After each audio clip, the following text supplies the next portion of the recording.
This shutdown deal, very few senators on board with that on the Democratic side. Two of them here from New Hampshire. You're friends with both of them. How do you navigate this disagreement, especially as you come here today to New Hampshire to rally Democrats? Look, I voted to not along with this deal. It's really unfortunate. But how do you navigate it? You get focused on what the fight is about. The fight is about lowering people's healthcare costs.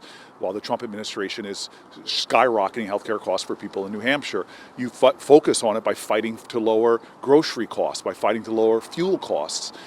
People from New Hampshire to New Jersey to across our country are hurting right now. And so I'm a football player.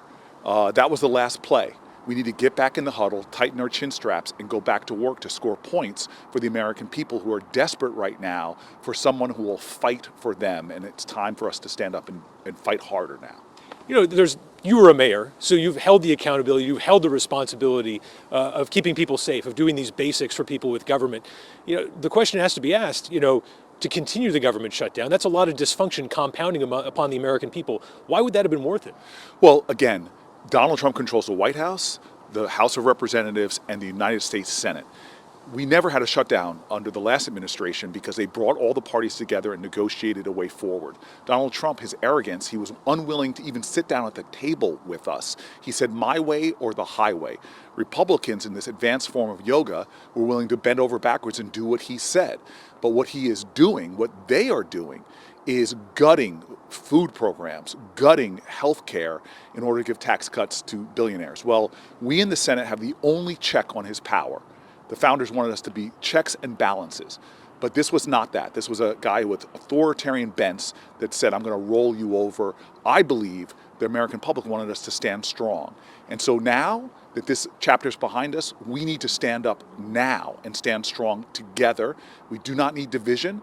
We need to unify and get back in the huddle and fight forward.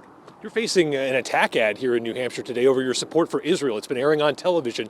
Why is it that you, seemingly more than anyone else, get targeted with these kind of things over your pro-Israel stance? Look, I have no idea. I am pro-peace and pro-justice. I was in Israel on October 7th and 6th to meet with Palestinian leaders, Israeli leaders, and other leaders in the region to forge a two-state solution. We all should be urgently, especially as Americans, enough of the war and the conflict in that area. Palestinian people deserve to have not just human rights, but a country of their own. Israeli people deserve to have security. I'm going to continue to fight for that. I'll meet with leaders across the spectrum to get that done. That's who I am. I want to be a peacemaker here, and I'm going to continue to work to that end. You were a big ally of the First in the Nation primary right up until about the president made his decision, and then you had to kind of set that aside as the president made his decision. Are you back on Team New Hampshire now in supporting New Hampshire's First in the Nation primary status? Listen, this is my second favorite new state after New Jersey. I think the culture here, it blew me away when I was running for president.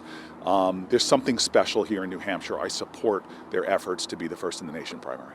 And are we going to see you back here running for president in 2027 and 28? I haven't made a decision. I'm up in 26. I hope people will help me get reelected and lead the ballot in New Jersey.